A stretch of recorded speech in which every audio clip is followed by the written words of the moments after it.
Agora sim.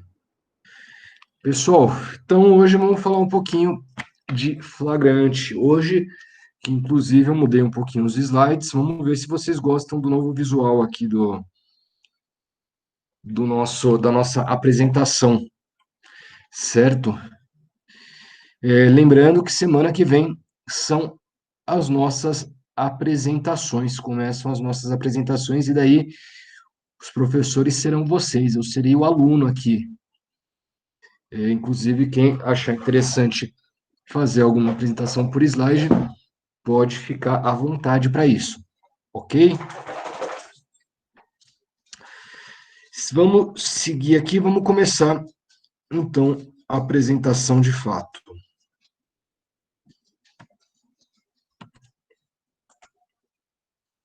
Vamos lá, cadê? Começando aqui, olha só, já no primeiro slide já mudou. Gostaram aí do novo visual? Tá joia, mais clean. Mais clean, né? Ficou mais legal. Ficou melhor. O outro estava parecendo a apresentação de trabalho da terceira série. Vamos ver, agora a gente já passou pelo menos para a quinta série. Já quinta, sexta série já tá bem melhor. Vamos ver até o final do curso. Vamos ver se a gente chega na faculdade no final do curso. É isso aí. Então vamos lá, pessoal. Aqui a gente vai falar um pouquinho sobre prisão em flagrante. A prisão em flagrante, como vocês devem saber, ela ocorre no momento da prática do crime. Aliás, no momento ou no momento logo após, né? Assim, quase quando o crime acabou de acontecer. A gente vai depois dar uma olhada nas espécies de flagrante, mas o flagrante, propriamente dito, ele ocorre quando a pessoa está cometendo o crime ou acabou de cometer, quando ela é pega com a boca na botija, ela é pega no ato do crime. E a primeira coisa que... Só um momentinho. Então, o que acontece? O flagrante, ele ocorre justamente quando a pessoa é pega com a boca na botija. E a primeira questão que eu levanto para vocês aqui na aula é a seguinte: é possível falar em inversão do ônus da prova porque a pessoa foi presa em flagrante? É possível a gente falar nisso? Por exemplo, a pessoa que é pega roubando, furtando, né, que é pega vendendo drogas. É possível a gente falar em inversão do ônus da prova só porque a pessoa foi presa em flagrante ou não? A pessoa que foi presa em flagrante, ela tem que provar a inocência ou o Estado precisa, né, continua precisando provar a culpa da pessoa? O que vocês acham? Daí eu queria ouvir um pouquinho de vocês, o que vocês acham.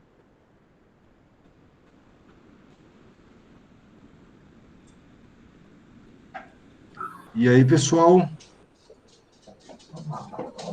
Ninguém acha nada? Professora, eu acho que, de qualquer maneira, ela goza do direito do contraditório da ampla defesa. Sim, ela goza, mas me diz uma coisa. É ela que tem que provar que é inocente ou o Estado que tem que provar que ela é culpada no decorrer do processo? Né? Ou seja, a carga probatória, o ônus da prova recai sobre o acusado ou continua recaindo sobre a acusação? Eu acredito que é sobre acusação, professor. Certo, Ricardo acredita que é sobre acusação. A Aline falou que ela pode provar inocência, mas, Aline, o que eu queria saber é ela que tem que provar inocência ou o Estado que tem que provar que ela é culpada? A questão da inversão do ônus da prova, por exemplo, quando a gente está falando no direito do consumidor, se inverte o ônus da prova por conta da posição de hipossuficiente do consumidor. No caso, quando a pessoa é presa em flagrante, se inverte o ônus da prova também porque existe uma grande probabilidade que ele tenha cometido crime? Isso que eu queria saber. a Aline dizendo que é o MP que tem que provar que ela é culpada, mesmo prendendo em flagrante.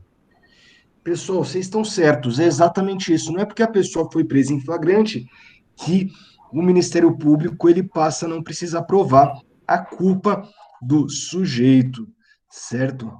Muito pelo contrário, mesmo a pessoa sendo presa em flagrante, é necessário que seja provada a culpa do sujeito pela acusação.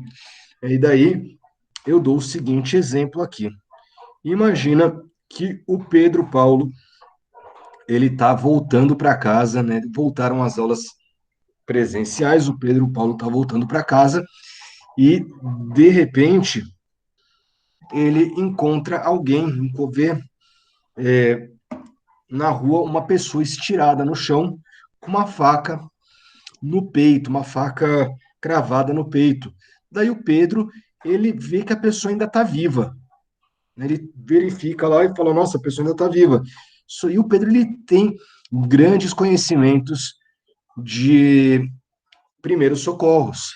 Ele entende tudo de primeiros socorros. Daí ele vai tentar salvar essa pessoa e começa a fazer os primeiros socorros, acaba se sujando todo de sangue por conta da que está socorrendo ele, que está socorrendo aquele desconhecido que ele encontrou no chão.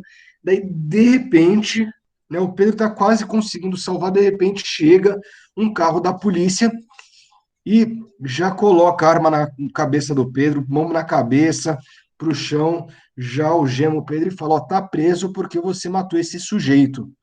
E daí o Pedro tenta explicar que não, ele não está, não foi ele que matou o sujeito, que ele estava somente socorrendo.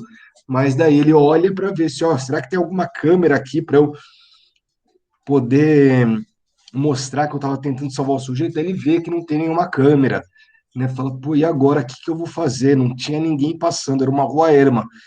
Né? Imagina só, o Pedro está sendo preso em flagrante, imagina se ele tem que provar que que ele é inocente, não a acusação que deve provar que ele é culpado. Imagina como isso fica, hein, Pedro? Ah, só falar que eu assisti 11 temporadas de Grey's Anatomy que tá de boa. Exatamente, já o Grey's Anatomy já resolve. E daí, mas olha só essa situação, né? É uma situação que eu coloco que pode parecer bizarra, mas é, é importante a gente ter ela em mente, porque nem sempre que a pessoa é presa em flagrante, ela é culpada, ou mesmo o crime tenha ocorrido, certo? Pode ser que o negócio pareça uma tomada, mas seja um focinho de porco. Há casos em que isso daí ocorre, tá certo?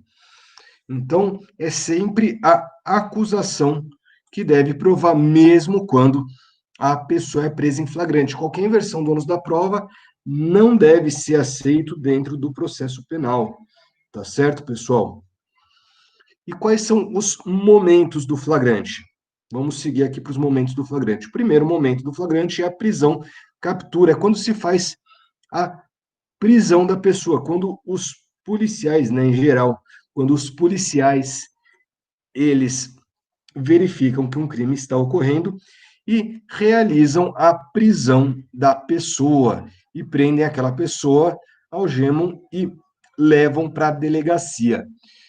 O segundo momento é a lavratura do flagrante. A lavratura ela se dá quando o delegado, a autoridade policial, ela toma conhecimento do crime, toma do conhecimento do flagrante e vai realizar, formalizar esse flagrante. Então, vai ouvir a vítima, vai ouvir testemunhas, vai ouvirá o condutor e também fará o interrogatório do acusado, certo? Verificando que é o caso de prisão em flagrante, então ele faz a prisão detenção, que é a formalização da prisão. Né? Lembrando que, obviamente, o delegado ele pode entender que não é o caso de prisão em flagrante, que não é o caso de se prender o sujeito. Imagina só que, nesse caso, os policiais levam, né, no exemplo que eu dei, os policiais levam o Pedro lá para a delegacia, e daí de repente aparece uma testemunha falando: olha, eu vi quem matou o sujeito, não foi o Pedro Paulo, foi outra pessoa, né? Inclusive eu estava com um sujeito que foi morto, eu saí correndo, consegui me salvar, enquanto o bandido, né, o assassino, desferia as facadas no peito da vítima, certo? Então, pode acontecer esse tipo de coisa. Ou se não verificar que não houve crime, né? Então, imagina só que a pessoa, por exemplo, eu fui atender uma vez um flagrante em que o sujeito, ele estava num momento de surto psicótico e ele foi conduzido à delegacia porque ele viu um vendedor ambulante vendendo, eu acho que água para uma senhora, e daí ele saiu ameaçando esse sujeito com um negócio que parecia uma arma, na verdade, era aquelas armas de pressão, certo? Falando que ele era policial e fez um fuzuê enorme, a polícia militar estava passando naquele momento, prendeu o sujeito, daí levou à delegacia, quando foram ver a arma, já tinham visto que a arma era de pressão, mas depois foram ver que acharam no momento, inclusive, que ele estava embriagado, né? Ele estava dirigindo achando que estava embriagado, e verificaram que não, ele não estava embriagado, que na verdade ele estava em surto psicótico. E daí o delegado acabou liberando a pessoa assim que chegou uma ambulância para fazer o atendimento dele, porque ele verificou que, olha, não houve crime. Na verdade, né, ele foi levado, os policiais inclusive acharam que era uma tentativa de assalto quando foram realizar a prisão e depois viram que não era uma tentativa de assalto, só que daí ele baixa, ó, pelo jeito, talvez esteja embriagado porque ele estava muito alterado. E daí o delegado, ele entendeu que não era, depois de ouvir preliminarmente as testemunhas, ele viu que não era o caso de flagrante e liberou a pessoa. Agora ele pode entender que é o caso de flagrante sim e fazer a prisão-detenção, que é a formalização da prisão, certo? Depois da prisão-detenção, ele deve comunicar à autoridade judicial que a pessoa está presa. Ela tem 24 horas, o delegado tem 24 horas para comunicar ao juízo que a pessoa foi presa. E, posteriormente, o juiz faz a análise judicial. Essa análise judicial geralmente é feita em uma audiência de custódia, certo? Agora que estamos em pandemia, que é um momento um pouco diferente, um momento atípico, essa análise é feita na forma antiga, que é basicamente analisa-se os argumentos do Ministério Público e da Defesa para ver se ratifica ou não o flagrante. E daí, pessoal, antes da gente ver o que o juiz pode fazer, vamos falar um pouco dos tipos de flagrante. Quais são os tipos de flagrante que existem? O primeiro tipo é o flagrante próprio, certo? Deixa eu ver quem entrou aqui. O flagrante próprio, ele ocorre quando a pessoa está cometendo ou acaba de cometer o crime. Então, imagina só que uma pessoa, ela está praticando um roubo. Então, um roubo à mão armada, está apontando a arma para a vítima, para que a vítima dê a sua carteira, o seu celular. E no momento em que ela está apontando a arma para a vítima, chega a polícia e impede que o crime se consume. Ela é presa em flagrante, certo? Também o flagrante próprio é também quando a pessoa acaba de cometer o crime. Então, imagina que a pessoa já conseguiu subtrair os bens, já apontou, já está saindo. Quando ela vai sair, a polícia vai lá e prende essa pessoa sem que ela tenha tempo sequer de fugir, né? Sem que ela tenha tempo sequer de tentar fugir. Ela é surpreendida logo após a prática do delito, certo? Então, no momento que ela se vira para sair correndo, a polícia vai lá e pega. Nesse caso, é o flagrante próprio.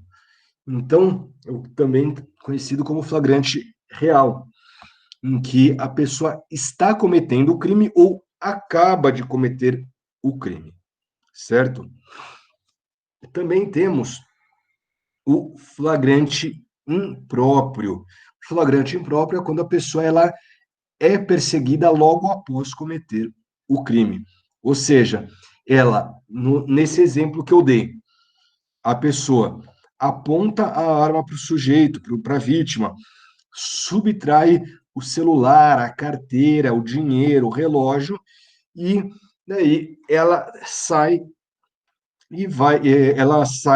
né, vai sair do local, a polícia vê que ele roubou os objetos e ele tenta fugir e é pego depois de uma ou duas quadras após uma perseguição por parte da polícia. No flagrante impróprio, é necessário ter perseguição. Muito importante a gente dizer isso. Se não tiver perseguição, não é flagrante impróprio.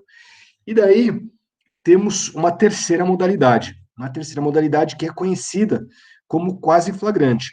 Tá certo? Aliás, essas denominações que são dadas, flagrante próprio, flagrante impróprio e quase flagrante, são denominações que são dadas pela doutrina, porque todas essas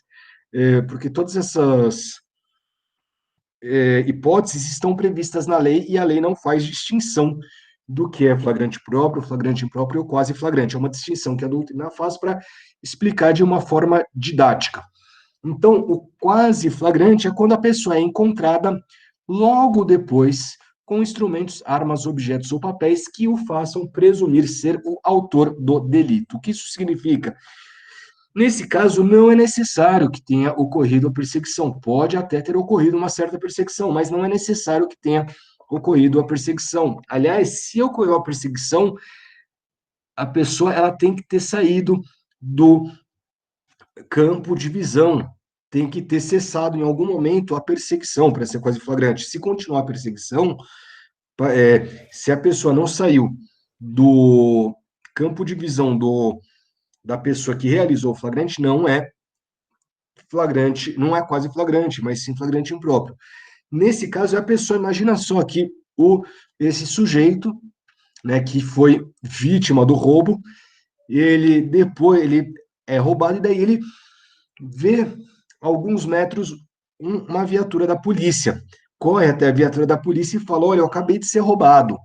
Eu fui roubado por uma pessoa que tinha mais ou menos 1,80 m, tinha estava com uma blusa verde, uma calça laranja, né, um negócio bem que chama bastante atenção. Eu chego com uma calça laranja e ele roubou meu celular, meu dinheiro e minha carteira, roubou meu relógio. Então, ele passa essas informações para a polícia. E daí a polícia ela vai e começa a procurar nas imediações pessoas com essas características que a vítima passou.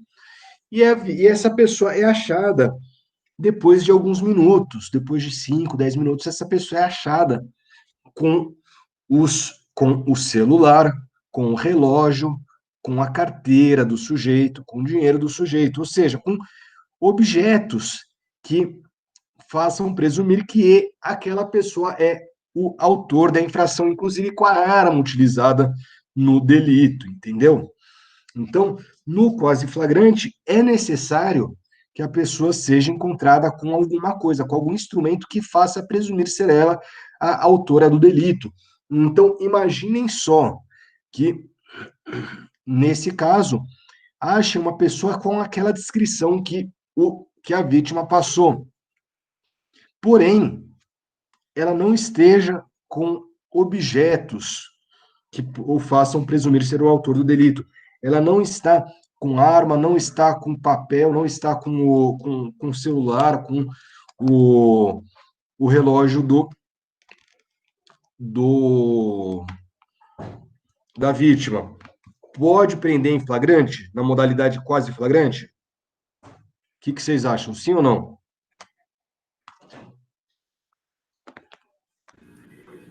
Acho que não. Quem que falou acho que não? Alexandre. Ricardo? Alexandre, professor. Ah, o Alexandre. Não me confunda com o Ricardo, por favor, né, professor? Pode deixar, me desculpe. Professor, eu acho que pode, se a autoridade policial deixou de ver o meliante, mas por testemunhos de pessoas da rua, fala, ele entrou aqui, ele entrou ali, e você acaba chegando nele. Quem mais acha? Vamos lá. Porque ele chega até a se misturar um pouco com o presumido, né? Que o presumido também precisa estar com os objetos, né? Não, o presumido não precisa estar com os objetos necessariamente, tá certo?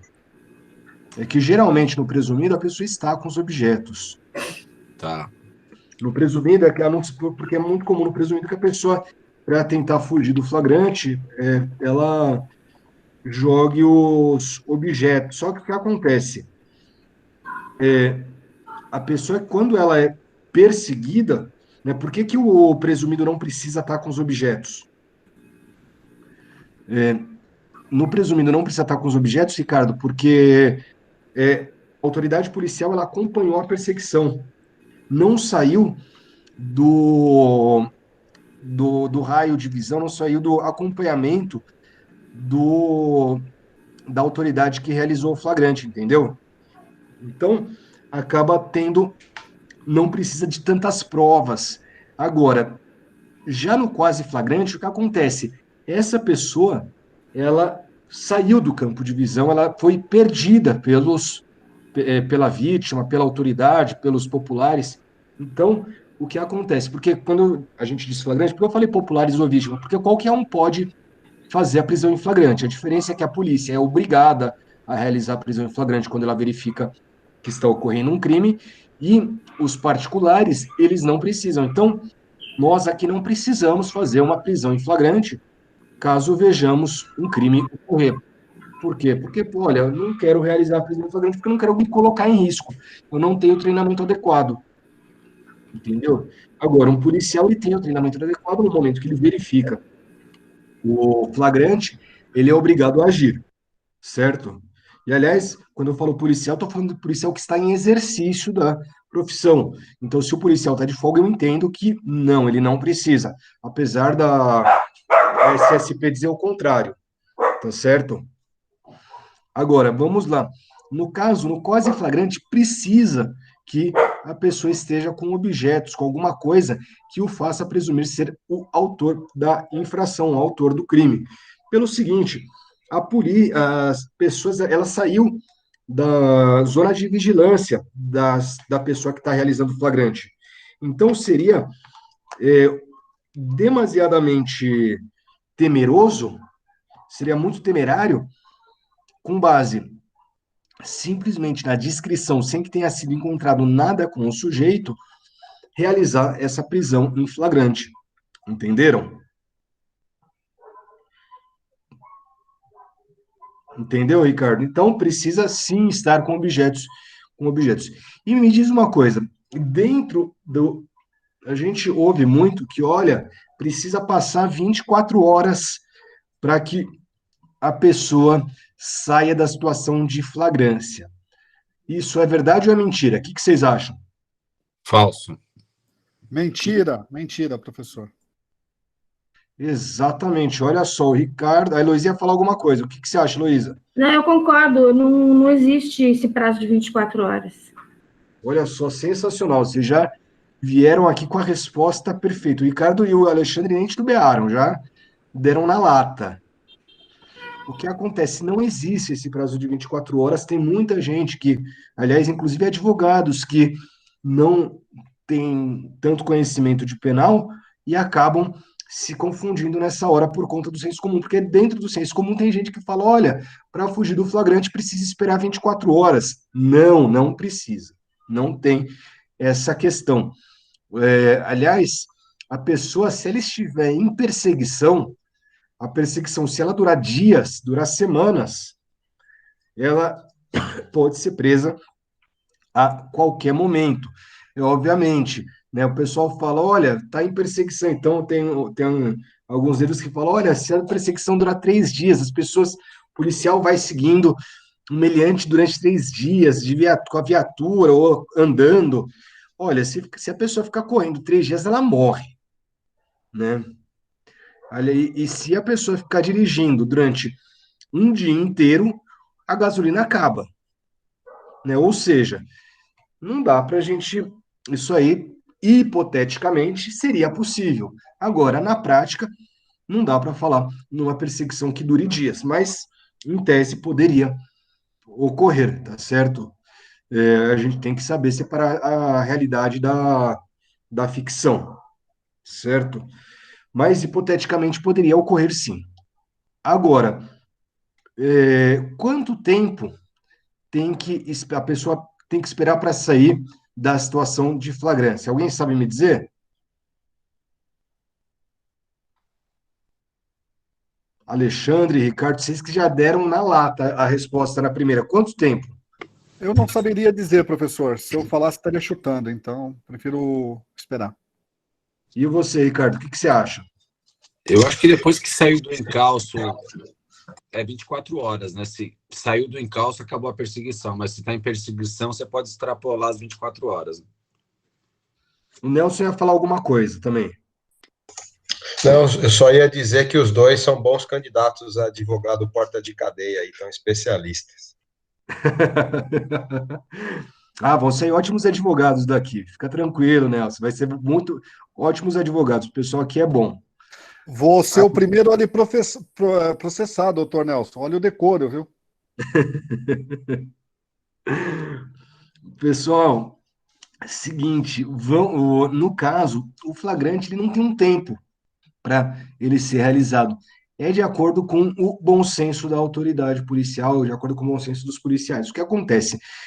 Se a gente está falando de perseguição, enquanto durar a perseguição, pode durar o flagrante. Então, por exemplo, imagine que a gente tem uma grande perseguição que dure 1 hora, 2 horas.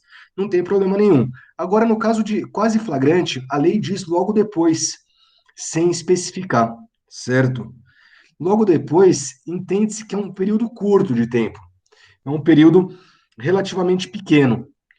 E o que acontece? Nesse período, a gente tem que se levar o bom senso em consideração, porque será que deu tempo daquela pessoa que estava com os objetos vender os objetos ou repassar para o receptador?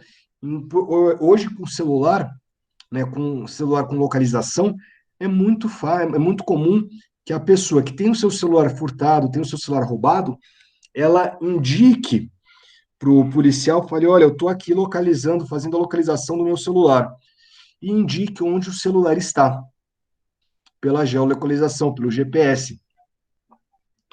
E a polícia vai lá atrás do celular e muitas vezes acaba encontrando o sujeito que está com o celular.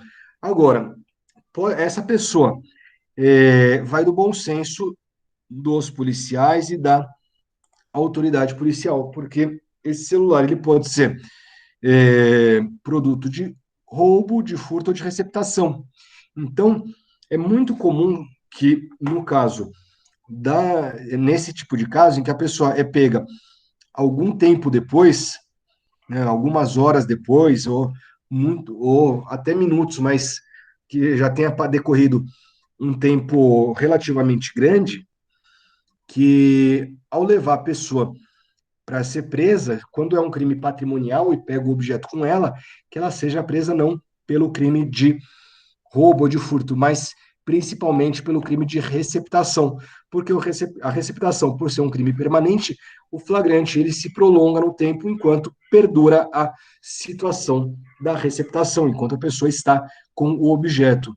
Né? Aliás, é uma dica aí que eu dou se tiver algum policial na sala, que é uma forma de fazer com que a pessoa, se há dúvida se é flagrante ou não, coloca, né, e sendo crime patrimonial, coloca na receptação, porque na receptação o flagrante ele se prolonga no tempo. É uma coisa que muitos delegados já fazem justamente para evitar que o flagrante seja relaxado posteriormente, porque acaba sendo uma prova mais fácil de se fazer com relação à receptação, certo?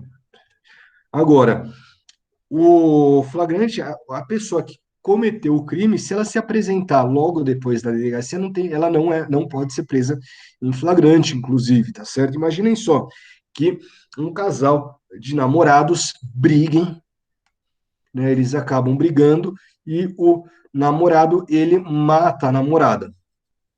No mesmo momento, no momento seguinte em que ele mata, ele se arrepende e vai até a delegacia se apresentar. Ele se apresenta e fala: olha, eu acabei de matar a minha namorada, eu queria me apresentar. O delegado, ele pode prender a pessoa em flagrante? O que vocês acham? Eu entendo que não, professor. O Alexandre entende que não. O que você acha, Heloísa? Eu acho que sim. A Heloísa acha que sim.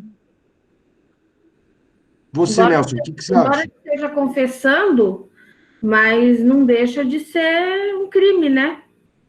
Sim, é um crime. Mas precisam das provas materiais, não pode só simplesmente ele chegar lá e dizer fui eu e pronto, né?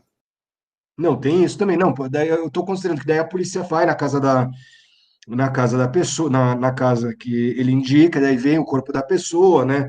Fazem o. Ele confessa, os vizinhos falam que ouviram uma gritaria, que depois ele saiu correndo, né? Daí, mas ele foi se apresentar lá na polícia. A Aline também acha que sim. Pode ter um alívio, aliviar a questão de pena futura, mas eu acho que vai entrar na cama. O que você acha, Professor, Cid? eu acho que para executar essa prisão, não só baseado no que ele falou, na sua versão, tem que fazer um levantamento se é real isso, porque existem muitos que vão à delegacia e que se dizem que cometeram o crime já está inexistente. Isso é muito comum, né? Até delegados até comentam isso aí, o fulano vem aqui, ó, ele já declarou que matou o outro. Eles já sabem até que não foi. O delegado tem experiência nessa parte. Então, eu acho que tem que verificar se realmente é verdadeira esse depoimento aí, que não deixa nem de ser ainda, né? É o Exatamente. Não, meu ponto de vista, né? não, tem Eu, pessoas, tem figurinhas carimbadas na delegacia, né? Que vão na delegacia dia sim, dia não, falando que cometeram algum crime. Mas daí eu estou considerando que a polícia verifica lá, a pessoa vai lá, confessa, daí eles vão à diligência na casa da pessoa, ou realmente está aqui o corpo da pessoa, está esfaqueado, a pessoa, né? A pessoa que disse que cometeu o delito, inclusive chega cheia de sangue, os vizinhos falam que ouviram uma gritaria, discussão, e depois o namorado saiu correndo. Então, constata que provavelmente tenha sido ele. eu acho que depende do tempo do crime, professor. Depende de quanto tempo faz. Isso. Então, o meu xará aqui acha que depende de quanto tempo faz. Eu acho que tem que prender. Eu acho que tem que ser antes Se de tem 24 essas horas, se não me evidências, engano, né? tem essas evidências, tem que prender. Se houve tudo já. Não tem muito. Cid, Tem que já passar por investigações futuras, mas aí no caso tem que. Mas Cid, a pergunta é se ele pode ser preso em flagrante ou não. Exatamente. Pode ser. Pode, sim, positivo. Não, pode. não pode. Eu A acho que Rose, o que você acha? O Cid acha que sim, não pode. Que não pode. A Rose acha que não, então.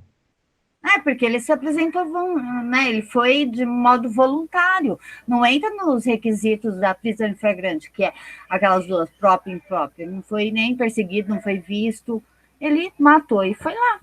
Então, Exatamente. Olha só, a Rose e o Alexandre estão certos nesse caso. O que acontece? A pessoa, ela se apresentou, ela não vai ser presa em flagrante. Isso daí não significa que ela vai responder o processo em liberdade, tá certo? O delegado, ele não pode realizar o flagrante para a pessoa naquele momento, mas não há problema nenhum que ele faça o boletim de ocorrência, né, faça inclusive um interrogatório do acusado naquele momento, ouça eventuais testemunhas e mande o inquérito policial para o juiz com pedido de prisão preventiva para o autor do crime. Não há problema nenhum do delegado fazer isso, dele requerer a prisão preventiva. Vocês lembram na aula passada que eu falei que o delegado poderia requerer a prisão preventiva?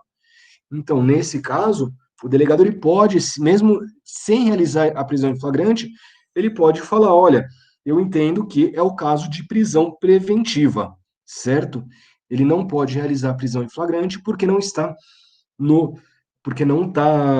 preenche os requisitos. Vamos lá para os requisitos novamente. Deixa eu abrir aqui o slide. Cadê? Olha só, porque ele não está cometendo o crime, não acabou de cometê-lo, certo? Então ele não é flagrante próprio, ele não foi pego com a boca na botija, não é o flagrante próprio porque ele não foi perseguido e também não há o quase flagrante porque ele não foi encontrado logo depois com instrumentos, armas, objetos ou papéis. Ele se entregou, né? Ele se entregou para a polícia falando, olha, eu cometi o crime, não, ele não foi flagrado, na verdade. Daí a Aline está perguntando, professor, então, por que muitos advogados orientam o cliente a ir uns 3 dias depois? Aline, não sei, porque talvez eu acho que é porque muitos advogados não assistiram à minha aula, ou se não, porque eles não leram o Código de Processo Penal, tá certo? Se fossem advogados formados aqui pela Ibirapuera, com certeza eles não não falariam isso, tá certo? Professor, eu sempre escutei isso também, que por isso que eu falei que dependia do tempo do crime. E, geralmente falam que a pessoa se entregar depois de 24 horas para sair do flagrante. Sim, porque Então, eu faço essa pergunta exatamente porque tem o senso comum, André, ele indica que eles acabam falando isso. Eles acabam falando, mas é 24 horas, é 2 dias. E não é, 24 horas. O que acontece é que as pessoas confundem a comunicação do flagrante, que tem que ser feita em 24 horas, com o tempo em que a pessoa pode ser presa em flagrante. O tempo do flagrante, o tempo que o flagrante pode ser feito, certo? Então, o que acontece? Olha, a pessoa quer se entregar, a única coisa que eu falo, olha, faz o seguinte, vai com um advogado para se entregar. Não vai sozinho. Porque se for sozinho, vai ficar preso, né? A chance de ficar preso é grande, né? A polícia vai falar assim, não, vamos prender depois. Se o juiz achar que não é caso de flagrante, ele que relaxa o flagrante. Só que se ela vai com o advogado fala, não, olha, ele está vindo se entregar, ele não vai ficar preso, ele vai comunicar o crime e e segue a vida. Inclusive, se fosse meu cliente, eu apresentaria isso via petição e falaria, olha, vamos apresentá-lo no momento em que a autoridade policial assim desejar, certo? Porque daí facilita, inclusive, acaba evitando qualquer dor de cabeça. Professor, Pode falar, Nelson.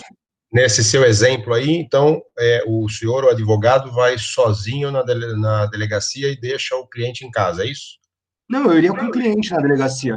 Assim, se eu for apresentar a petição, eu vou na delegacia, converso com o delegado, e falo, olha, quando eu posso trazê-lo para cá, para se apresentar? Daí o delegado fala, olha, pode vir, vem, se quiser trazê-lo agora, pode trazer. Opa, eu ligo para o cliente e já o apresento. Olha, traz ele amanhã. Quando o delegado acha melhor, até para mostrar boa fé, porque muitas vezes, Nelson, isso daí é uma estratégia da pessoa se antecipar para que não possa ser decretada a prisão preventiva por risco à aplicação da lei penal, ou risco à instrução processual, porque a pessoa está demonstrando boa fé ao se apresentar em juízo, entendeu? Professor. Perfeito. Pode falar, Cid. Um exemplo passado aí, dele foi de livre e espontânea vontade da delegacia, né? Esse caso, e ele não ficou detido. Ele foi com advogado ou sem advogado? Olha, provavelmente, não sei se ele foi com ou sem advogado. Se pega, o que acontece? Tem gente boa e gente ruim em toda a profissão. Se pegar um delegado, uma equipe boa, sim, a pessoa não vai ser detida. Agora, pode pegar uma equipe meio chata, ou se não uma equipe que não tem tanto conhecimento jurídico, ou que quer resolver logo o problema, e falar, olha, é flagrante. Então, se pega, o que acontece? Por que eu falo que tem que ir com advogado? Porque quando a pessoa vai para a delegacia, ela não sabe quem ela vai encontrar lá. Pô, eu tenho amigos que são policiais e são policiais excepcionais, que você pode confiar que não vai fazer nada errado. São policiais que são estudiosos, que conhecem muito bem o direito, que são extremamente honestos, que não fazem nenhum tipo de legalidade, não fazem nenhum tipo de maracutaia. Agora, a gente sabe também que tem policiais que fazem maracutaia, tem policiais que não se atualizam, não estudam, assim como tem advogados também que não se atualizam, não estudam, tem advogados que são desonestos, que são corruptos. Isso daí existe em qualquer profissão, gente boa e gente ruim. E a ideia de ir com o advogado é que vá com alguém que evite que seja cometida alguma ilegalidade. Eu costumo dizer para alguns clientes, eu falo, olha, eu estou vindo aqui, eu já te orientei, você já sabe o que tem que falar. A minha função na delegacia agora é evitar que aconteça alguma ilegalidade com você. Se acontecer alguma ilegalidade, eu tá lá para barrar essa ilegalidade. E a simples presença do advogado, muitas vezes, já impede que alguma ilegalidade seja perpetrada, ocorra. Professor, Pode falar, Alexandre. uma pergunta. Ok, não pode ser, vai com o advogado, mas o senhor sabe que em delegacia pode tudo, né? O senhor sabe disso, que delegado enfim. E se o delegado na frente do advogado diz, não, mas eu vou segurá-lo aqui em flagrante até que o juiz decrete a preventiva ou não e tal. Qual é a postura do advogado nesses casos? Qual é a ferramenta, qual é o instrumento para coibir essa ação? Porque, como eu disse, em delegacia pode tudo, né? Olha, a primeira coisa, o advogado tem que ser firme e falar, olha, isso daí é contra a lei. Inclusive, no caso, é abuso de autoridade. Certo? Então, o advogado tem que ser firme, falar, olha, o senhor não pode fazer isso, tem que atuar dentro da lei. E daí tem algumas coisas que ele pode fazer, por exemplo, chamar a corregedoria, né? Se continuar com essa postura, chamar a corregedoria, chamar as prerrogativas da OAB também, porque as prerrogativas da OAB, a Comissão de Prerrogativas da OAB é uma das comissões mais importantes e uma das mais atuantes, inclusive, e ela acaba evitando que uma série de ilegalidades ocorra.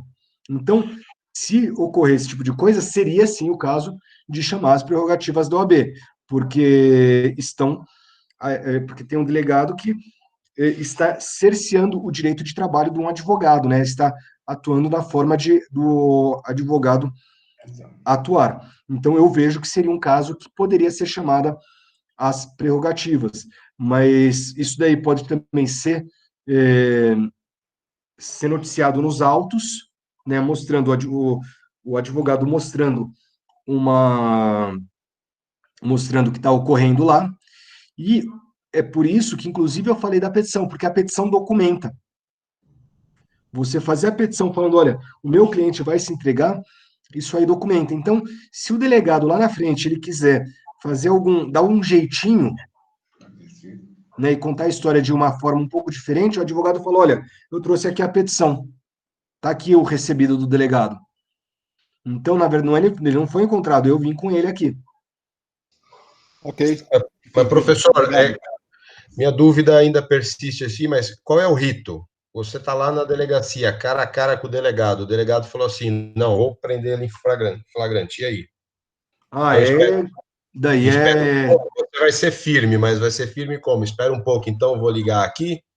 Vou ligar, tem que ser firme, mas liga para a corregedoria naquele momento, falou, o senhor não vai fazer isso, tem que colocar, aquele negócio, o delegado e o advogado, eles conversam de igual para igual. O que acontece, existe muitas vezes arbitrariedade de agente público, e daí eu não estou falando só do delegado, tem muito agente público, servidor público, juiz, promotor, que acaba sendo arbitrário porque não encontram resistência do outro lado. No momento em que ele encontra a resistência, a chance de ocorrer alguma ilegalidade é menor, certo? E ele vendo que ele pode encontrar problemas, que aquela atitude dele pode ter consequências, ele vendo que ele está agindo de forma errada, muitas vezes ele acaba agindo da forma correta. Pode falar, Cid. No meu primeiro parecer que eu dei que poderia ficar detido, é nessa linha que o Nelson comentou. Normalmente, na maioria das vezes, se fosse advogado, é quase certeza, mas com advogado já é um pouco diferente. Há um respeito, alguns, naturalmente. Então, quando eu dei o meu parecer, meu meu voto, que ia ficar preso, ou detido, que seja, é pelo fato que se ele foi só na delegacia e não foi acompanhado do seu advogado, o risco é muito grande ele ficar na delegacia. Outro detalhe mais importante também, o horário que ele vai à delegacia para poder declarar isso. É muito também, pode modificar muito também, o senhor sabe melhor que a gente aí, né? É só isso aí, tá? Ah, não, Cid, você está certíssimo. Existem vários fatores. Se a pessoa vai sem advogado, a chance dele ficar preso realmente é grande, porque está desamparado. E acabam, aquele negócio, vamos resolver rápido. Se eu não prender agora, eu vou ter que informar o juiz vai vai dar a prisão preventiva, eu vou ter que achar o cara, vou ter que ir até a casa. Não, vamos resolver, vamos já prender o cara aqui, a gente já resolve o problema aqui. É aquele negócio, vamos pegar um atalho. Agora, se vai com advogado, obviamente, vai depender da postura do advogado. Se for um advogado subserviente, que abaixa a cabeça, ele não vai que o delegado não... Ou se for um advogado igual o Nelson, que não é penal e nem de porta de cadeia, o cara fica preso, certeza. Olha, Alexandre, você falou um negócio que é interessante, porque o pessoal, quando vê que você está na delegacia e eles acham que você não é advogado penalista, eles já começam a tentar te passar para trás, né? É um negócio assim, delegacia quem frequenta, vocês vão ver que é um negócio interessantíssimo, porque você está sempre sendo testado. A todo momento você é testado. Fica tranquilo, Alexandre, eu não vou pegar cliente teu, não. Você pode atuar aí. Mas é interessante. No nosso time, Nelson, no nosso time de penal, em delegacia, você não joga nem de gandula, viu? Olha só as cutucadas aqui hoje. Pessoal, mas é muito interessante, porque em delegacia, quando você não está, quando eles acham que você não é penalista, nossa, a cada 2 palavras é um teste. A cada palavra que você troca com o escrivão, com o delegado, é um teste que eles te colocam. E daí, quando eles veem que você sabe o que está fazendo, daí o negócio começa a andar mais fácil. Mas eles se eles não te conhecem, eles vão testando. E muitas vezes o advogado também vai testando os policiais. É que o policial, por fazer isso todo dia, ele já tem um jogo de cintura maior. Ele já conhece mais. Então, é muito mais difícil o advogado conseguir dar um chapéu no policial do que o policial conseguir dar o chapéu no advogado.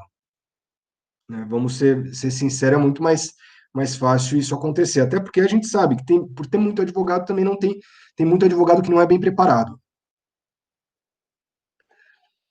Mas, seguindo, então, uma recomendação que eu faço aí para quem for atuar na área criminal, para a vida prática, levem, se acontecer algo do gênero, levem uma petição antes. E outra coisa, muitas vezes, quando tem alguma questão um pouco estranha, um pouco complicada, que eu sinto que pode me dar dor de cabeça, o que eu faço? Eu chamo algum colega para ir na delegacia comigo. Ou eu chamo o meu sócio, se minha sócia, ou algum funcionário do meu escritório não está disponível, eu chamo um outro advogado, tá certo? E daí eu faço aquilo com outro advogado. Então, é uma dica que eu dou, sempre que vocês desconfiem que pode dar dor de cabeça, chamem outro advogado, porque muitas vezes ter 2 advogados, um para garantir que um para conversar e outro para garantir a legalidade, pode ajudar muito na delegacia, tá certo? Vamos continuar aqui, pessoal? Então, a gente já falou aqui dos tipos de flagrante. Alguma dúvida sobre o tipo de flagrante, por enquanto, ou não? A gente pode seguir. Pode seguir, professor. Pode seguir, professor. Vamos seguir. E agora a gente vai falar um pouquinho sobre os flagrantes na doutrina. Certo? Primeiro flagrante que a gente tem que falar é o flagrante preparado. Tá? O flagrante preparado não é o flagrante forjado, tá certo? O flagrante preparado é quando a pessoa ela é induzida a praticar o crime. Então, um particular ou um agente público, eles induzem a pessoa a praticar um crime e, com isso, tornam impossível a consumação do delito.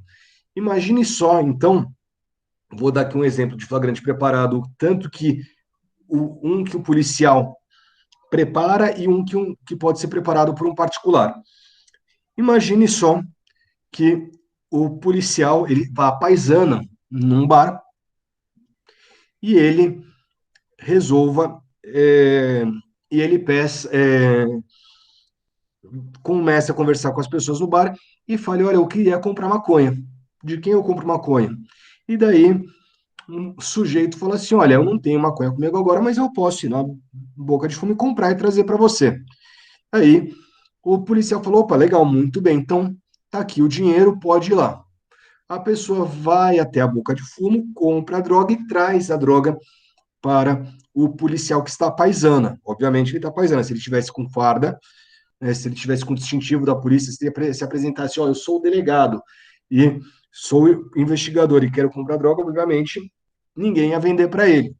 Agora, nesse caso, o policial, ele fala, olha, eu gostaria de... ele tá paisando, e daí, no momento que a pessoa vai entregar a droga para o policial, ele se apresenta como policial, fala, olha, eu sou policial e você está preso por me vender drogas. Nesse caso, esse flagrante, ele não é válido, porque ele foi um flagrante induzido. A pessoa, ela não praticaria o crime se ela não tivesse sido induzida a tanto, induzida à prática daquele crime, certo? Então, esse é um exemplo de flagrante preparado em que o agente público, ele acaba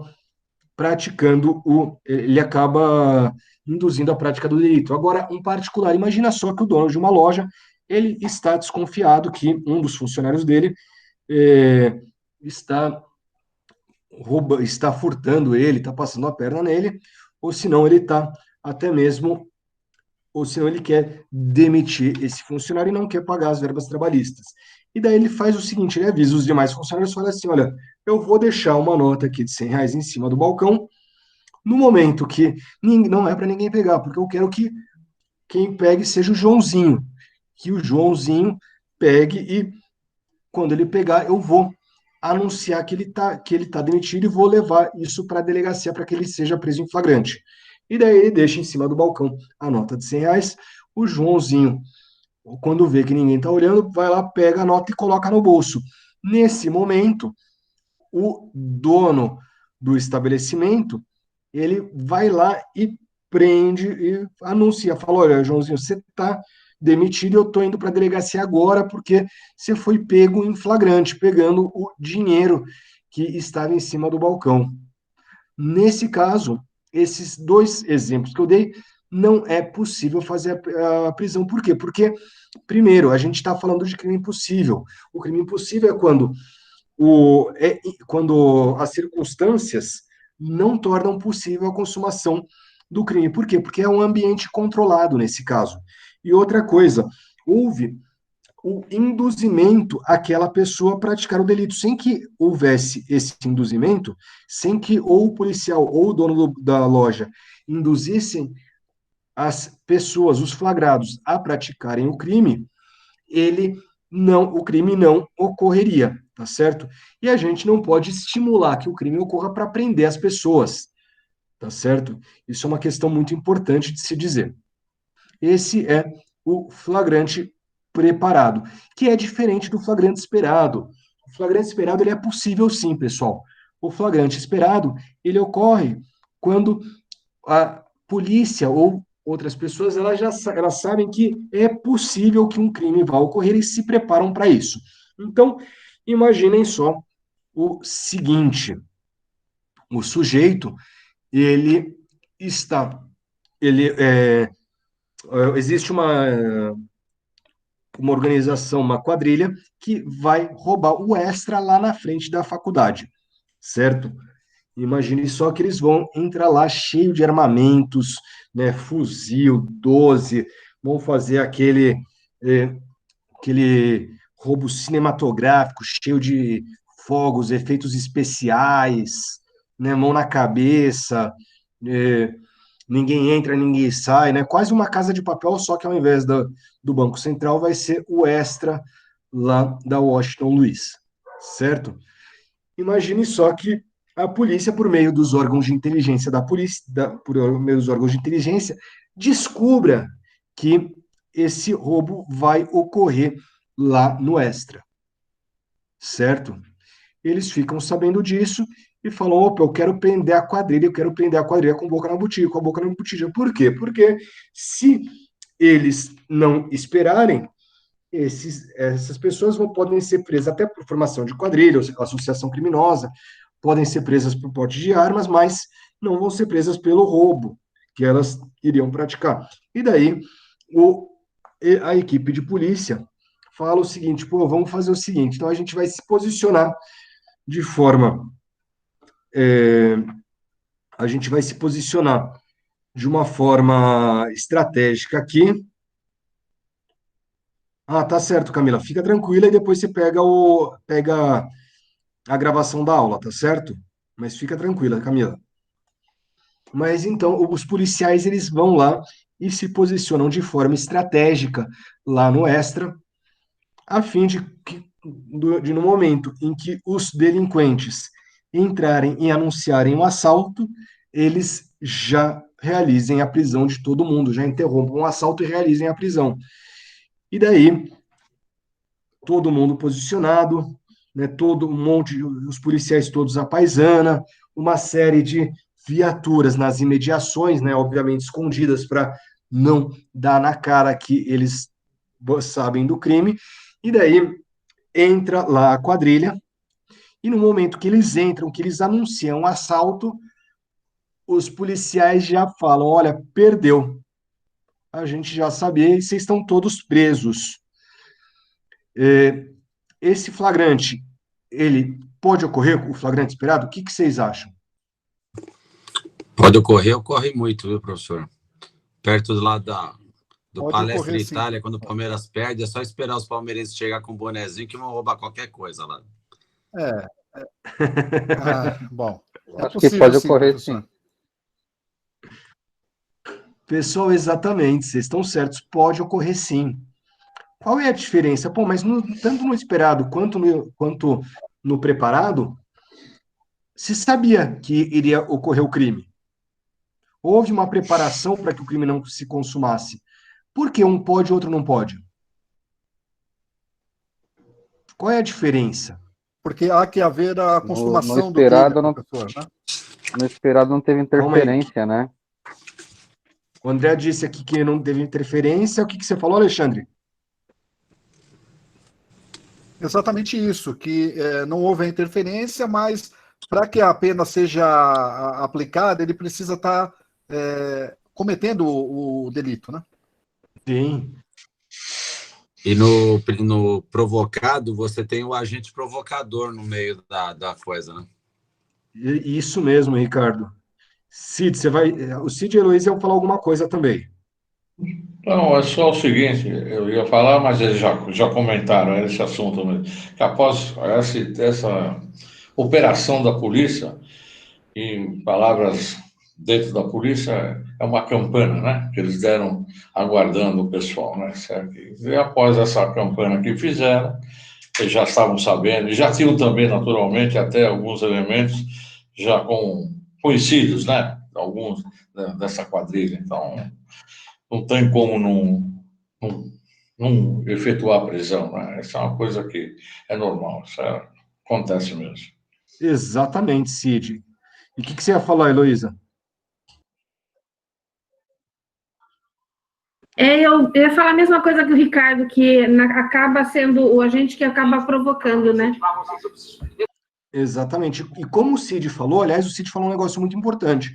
Isso aí é comum dentro da polícia, a campana, e o correto era a polícia investir nesse tipo de atuação, né, na atuação de inteligência, porque aí sim ela consegue desmantelar células de grupos organizados, consegue desmantelar, consegue evitar novos crimes, né? Por exemplo, né, eu dei o exemplo do roubo ao mercado, né, ao Extra, mas tem quadrilhas especializadas, por exemplo, em roubos de casas, roubos de condomínios, né? Outras quadrilhas especializadas em roubo de casas lotéricas, e é muito importante que haja, sim, um investimento em inteligência policial para evitar esse tipo de coisa, para evitar esse tipo de crime. Mas e todo mundo acertou exatamente no motivo que leva ao flagrante preparado não poder ser aceito, só que o flagrante esperado não poder, o flagrante esperado ser aceito. Por quê? Porque não há interferência não há interferência de um terceiro, e não há um agente provocador no flagrante esperado, certo? Agora, seria uma situação diferente se um policial imagina só que um policial entra na quadrilha e fala assim, olha, vamos roubar o extra.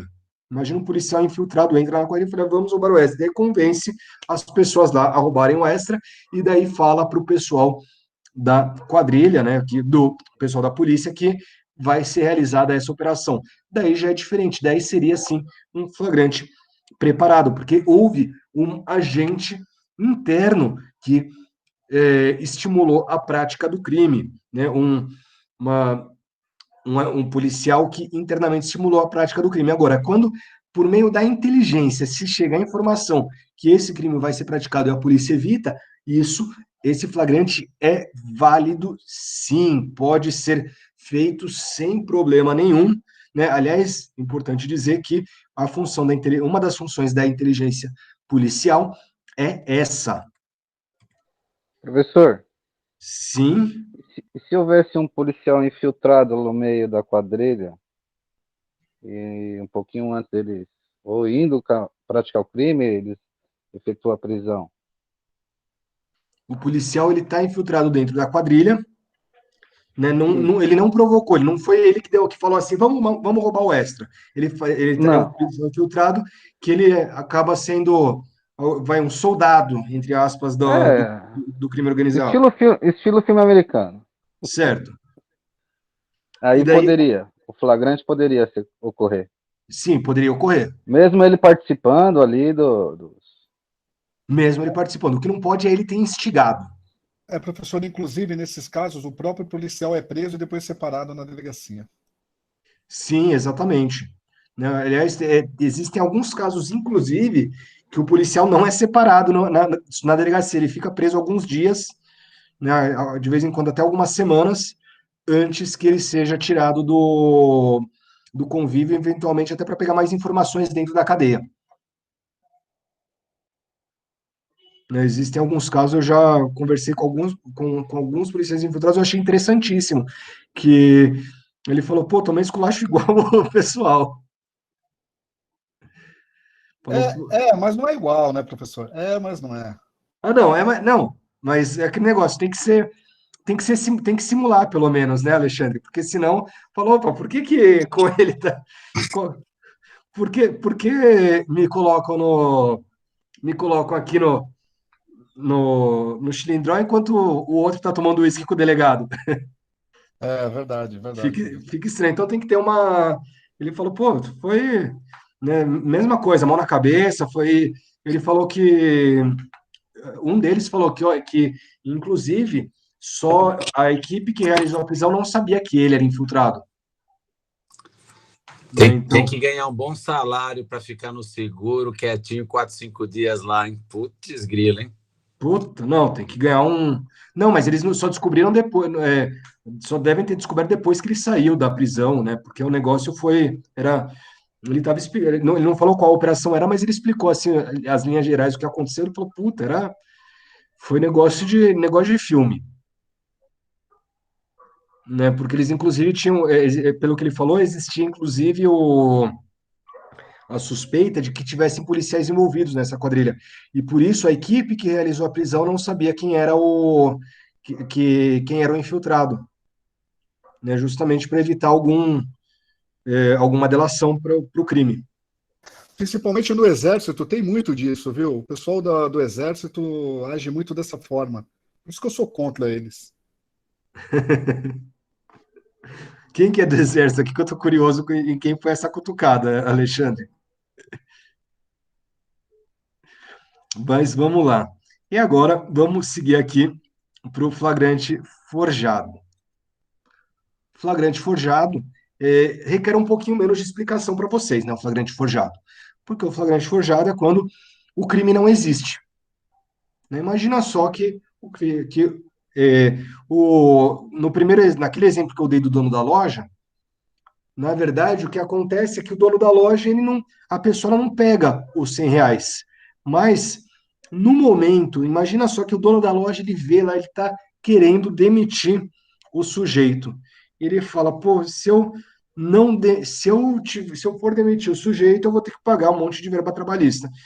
Agora, se ele tiver cometido um crime, eu não preciso pagar verba trabalhista nenhuma. Então, ele faz o seguinte: no momento em que o sujeito se distrai, ele vai lá no fundo, onde está guardada a mochila do funcionário dele, e coloca um celular dentro da mochila do sujeito.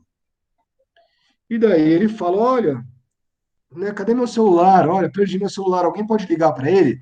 E daí ligam o celular e toca o celular dentro da mochila do sujeito. E o dono da loja fala: opa, então você roubou meu celular. O Joãozinho lá, o funcionário da loja, ele praticou o crime? Sim ou não? Não praticou o crime. Porém, tem uma cara de flagrante isso aí. Por quê? Porque ele foi, né, todo mundo que vê de fora vai falar: pô, o Joãozinho foi pego com a boca na botija. Aliás, para não falar Joãozinho, o nome dele vai ser Tício, né? Para a gente voltar para aqueles nomes loucos que a gente só vê na aula de direito. Tício Médio, né? Então, o Tício, ele todo mundo vai achar que o Tício realmente furtou o celular. Mas, na verdade, ele foi plantado lá pelo dono da loja que desejava demitir o Tício. O mesmo pode ocorrer com relação à polícia. Então, imagina só que, aliás, eu vi no começo dessa semana um negócio que eu achei bizarro. Um policial que ele falou, ele deu depoimento, ele foi pego com drogas, com arma de numeração, com numeração raspada, e falou: não, na verdade, não sou traficante. Porque eu não sou usuário, não sou traficante. Essa droga eu tinha para forjar flagrante. Era o meu kit flagrante. Aliás, a gente tem, infelizmente, uma série de notícias de policiais que são presos com kit flagrante. Então, no caso, o policial, ele pode pegar aquela droga, colocar na mochila, colocar no carro do sujeito e falar: olha, peguei aqui o sujeito com drogas, certo? E daí ele estaria forjando o flagrante. Isso daí pode ser feito por diversos motivos. Pode ser feito porque o policial quer extorquir o sujeito e fala: olha, se você não me der o dinheiro, eu vou falar que aquela droga é sua. Pode ser feito porque o policial tem algum desafeto com o sujeito que ele está forjando, né? Por exemplo, é o amante da esposa do policial, por exemplo. Então, ou um inimigo capital do policial. Pode ser também porque o policial, ele fala: olha, é uma pessoa que é bandido, mas eu não consigo prendê-lo. Então, já que eu não consigo prendê-lo, eu vou forjar o flagrante. Isso daí é possível. Obviamente, eu não preciso nem perguntar para vocês. O flagrante forjado, ele obviamente é um flagrante legal, ou seja, a pessoa que se fica configurado que é um flagrante forjado, a pessoa não só deve ser solta, como ela deve ser absolvida, porque quem praticou o crime não foi o flagrado, mas o agente que realizou o flagrante, tá certo? No primeiro exemplo, o dono da loja, e no segundo exemplo, o policial, ok? Alguma dúvida sobre flagrante forjado ou não? Acho que não, né? É bem simples. Não, tudo certinho. Eu acho que é bem simples. Até no flagrante forjado eu vou rapidinho, porque todo mundo já tem uma ideia geral do que é o flagrante forjado. A gente não precisa entrar em tantos detalhes. Agora, vamos falar um pouco sobre a comunicação do flagrante. Então, imagina só, o sujeito ele foi preso em flagrante, foi feito auto de prisão em flagrante, foram ouvidos, e daí o o delegado, o que ele deve fazer? O delegado ele deve comunicar o juiz, ele deve encaminhar o auto de prisão em flagrante para o juiz no máximo, 24 horas. Em 24 horas, o auto de prisão em flagrante deve ser encaminhado ao juiz, certo? Para falar que ó, a pessoa foi presa, lá temos uma pessoa que está com a liberdade cerceada, e você, juiz, vai precisar decidir se é o caso de relaxamento de flagrante, se é o caso de liberdade provisória ou se é o caso de converter o flagrante em prisão preventiva, tá certo? Então, esse auto de prisão em flagrante deve ser encaminhado em 24 horas para a autoridade judicial.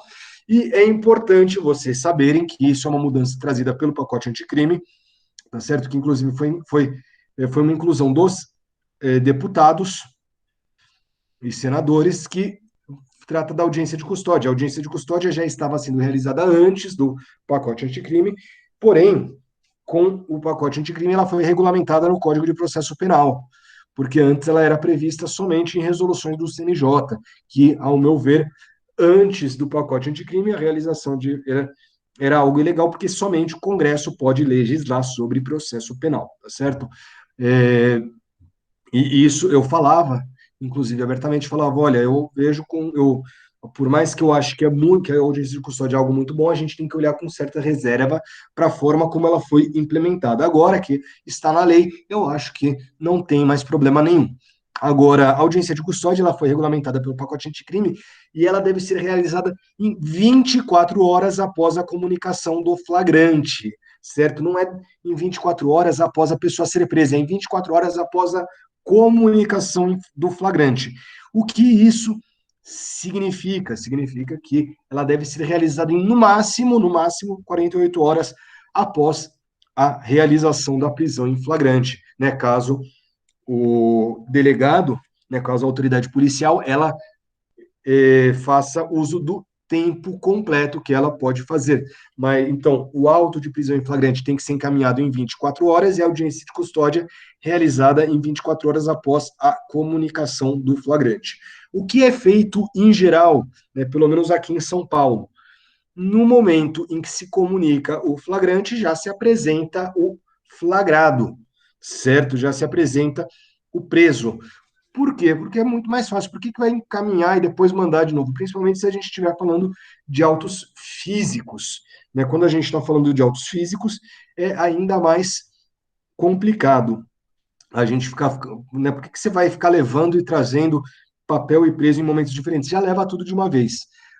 Agora, em São Paulo, eles já encaminham. Agora está sendo feito pela internet, inclusive, é o inquérito policial digital.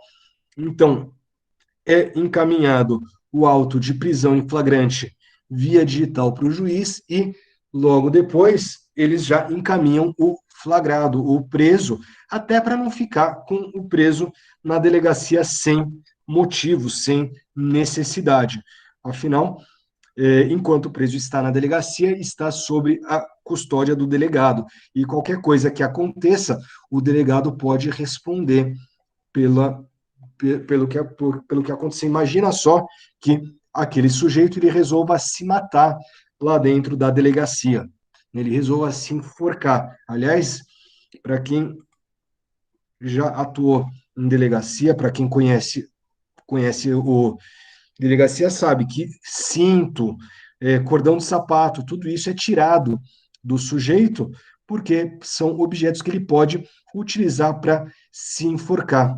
E se evita que o preso faça isso, principalmente porque, imagina só, se a pessoa se enforca dentro da delegacia, é instaurado um inquérito policial para verificar qual é, um inquérito policial e também um procedimento administrativo para se verificar qual foi a condição em que o sujeito morreu.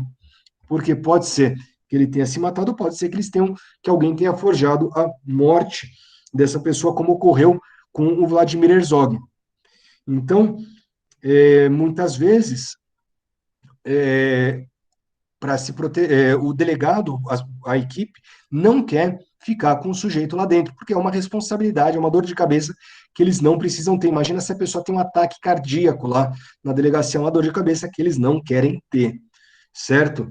então eles já apresentam de forma super rápida. Na audiência de custódia, pessoal, o juiz ele vai verificar o seguinte, ele vai verificar se é o caso de relaxamento da prisão em flagrante, certo? A primeira coisa que ele vai verificar, o flagrante é legal ou ilegal. Se for um flagrante legal, ele vai ratificar a prisão em flagrante, certo? Ratificando a prisão em flagrante, ele tem duas opções. Ele pode converter a prisão em flagrante em prisão preventiva, ou se não, ele pode também conceder a liberdade provisória para a pessoa, né? Pode conceder a liberdade provisória aplicando ou não as medidas cautelares. Agora, caso o juiz verifique que o flagrante é ilegal, né? Por exemplo, a pessoa ela foi pega, né? Imagine só naquela situação que a gente estava conversando no início da aula. A pessoa se apresenta na delegacia e eles resolvem prender em flagrante mesmo ela tendo se apresentado na delegacia. O juiz, a obrigação do juiz, nesse caso, é relaxar o flagrante. Né? Relaxa o flagrante porque o flagrante não está formalmente em ordem. Existe uma ilegalidade, certo? Então, nesse caso, ele pode relaxar o flagrante. O juiz ele também deve relaxar o flagrante caso exista algum problema formal. Por exemplo, o acusado não foi apresentado na audiência de custódia, ou senão não foi comunicada a prisão em flagrante para o juiz. A pessoa está detida na delegacia, foi lavrado o termo de prisão em flagrante, mas o juiz não tomou conhecimento. A polícia não enviou a documentação, não enviou o auto de prisão em flagrante para o juiz. Também é caso de relaxamento de prisão em flagrante. Certo? Pessoal, dúvidas? Eu tenho uma dúvida, professor. Quanto à audiência de custódia, o advogado ele participa ativamente ou ele é um mero telespectador ali? Não, ele participa ativamente. Como funciona a audiência de custódia? Muito boa a sua pergunta, Alexandre, e é importante porque é uma coisa relativamente nova. Quando eu comecei a fazer audiência de custódia depois de alguns anos de formado, inclusive, porque ainda não haviam regulamentado. Mas como funciona? Entra o acusado, o promotor e o defensor ou advogado, né? O defensor público ou advogado, e o juiz. E na audiência de custódia não vai verificar o mérito da questão, certo? Então, o juiz ele pergunta para o custodiado, olha, você foi preso aqui, assim, nas seguintes condições. Eu quero saber o seguinte, você foi ameaçado na delegacia? Você foi ameaçado pelos policiais? Sim ou não? Você sofreu algum tipo de tortura? Você teve a sua integridade física respeitada? Alguém te bateu? Sim ou não? A pessoa fala sim ou não. Olha, você tem filhos? Ah, tenho, não tenho. Qual a idade deles? Tem esposa? Não tenho. Tem alguma coisa que você gostaria de falar? E muitas vezes ele fala, olha, ele falou, foi forjado, não foi forjado, foi isso, foi aquilo, desculpa, fiz mesmo, não fiz, mas isso não interessa, o mérito não interessa naquele momento. O que interessa são as condições pessoais. Então, o juiz vai perguntar, olha, você tem um emprego fixo? Tem residência fixa? Né? Você trabalha com o quê? Qual a sua renda? Vai perguntar esse tipo de coisa. Já foi preso ou processado alguma vez? Já foi condenado alguma vez? Daí ele responde essas perguntas e abre-se a palavra para o promotor num primeiro momento, e o promotor vai falar por que ele acha que deve prender, porque se deve ratificar o flagrante, em primeiro lugar, né? E porque o juiz deve ou não converter a prisão em flagrante em prisão preventiva. Porque o Ministério Público ele pode achar necessária a prisão preventiva ou pode achar desnecessária também. E daí o próprio Ministério Público pode pedir a liberdade provisória com a imposição de alguma medida cautelar. E depois abre-se a palavra ao advogado. O advogado, ele também vai levar os seus argumentos ao juiz. falando por que é o caso de se aplicar a liberdade provisória, de se dar a liberdade provisória para o acusado, ainda que com a imposição de alguma medida cautelar, certo? Inclusive, aliás, uma coisa que eu esqueci de falar, tanto o advogado quanto o promotor também podem fazer pergunta ao custodiado naquele momento. Ele não podem fazer perguntas relativas ao mérito da questão, porque não é o momento para julgamento, mas podem fazer perguntas para o custodiado para que ele relativas à necessidade, né, que podem auxiliar na verificação da necessidade ou desnecessidade da prisão preventiva, tá certo? Daí, depois que o Ministério Público e defesa fazem as suas argumentações, levam os argumentos ao juiz da necessidade ou da desnecessidade da prisão, inclusive, se for o caso, com a apresentação de documento, aí o juiz vai decidir se é o caso ou não da conversão do flagrante em preventiva, se é o caso da liberdade provisória ou se é o caso do relaxamento de flagrante. Entendeu, Alexandre? Qual é a dinâmica? Perfeito, professor. Perfeito. A dinâmica é mais ou menos assim. A dinâmica é essa. Tá certo? Então, o advogado ele tem a participação superativa na audiência de custódia. É importantíssima a participação do advogado na audiência de custódia. Professor, agora... Desculpa. Pode falar, Rose. Ah, tá. Mas essa audiência é rapidinha, né? Tipo, demora meia hora. De vez em quando, nem meia hora, Rose. É, bem rápido. Ô, professor, como é que está funcionando agora? Porque agora tem que ela... ir a fundo, no caso de homicídio, né? Tem que ir lá. E agora, como é que funciona? Faz online? Não, então, a audiência de custódia, ela não está ocorrendo a audiência de custódia, está sendo feito no modelo antigo, por meio de petições. Então, o promotor, ele apresenta os motivos que ele acha interessante que mantenha preso, o advogado apresenta os motivos que ele acha importante para soltar e o juiz decide. Não é mais para... Não, até terminar a pandemia vai ser dessa forma. Mas aí quebra um pouco o impacto, né, professor? Porque antes era aquele...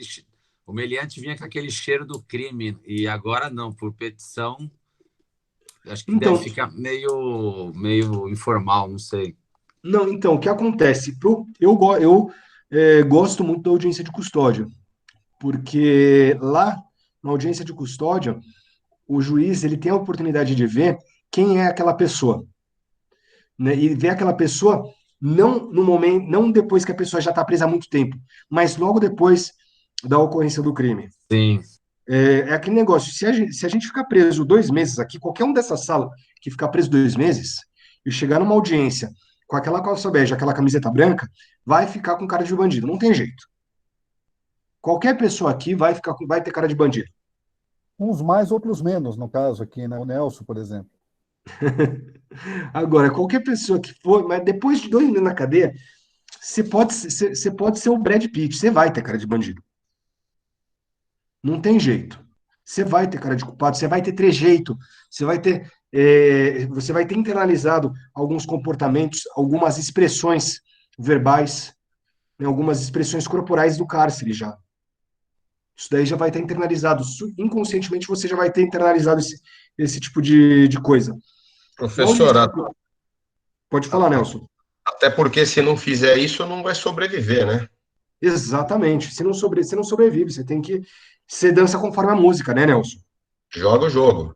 Joga o jogo. E daí, o que acontece? Ela vai incorporar algumas coisas. E inconscientemente ela vai incorporar algumas coisas, até expressões físicas. E quando a pessoa ela vai numa audiência de custódia, ela ainda não internalizou tudo. Ela não internalizou isso. Ela não tem cara de bandido ainda. Ela está com uma expressão saudável ainda, não está com as roupas do cárcere. E isso gera um impacto também no subconsciente do juiz. Não é um impacto consciente, mas gera um impacto no subconsciente do juiz. E o juiz, ele vê é mais fácil dele humanizar quando ele vê do que quando ele não vê.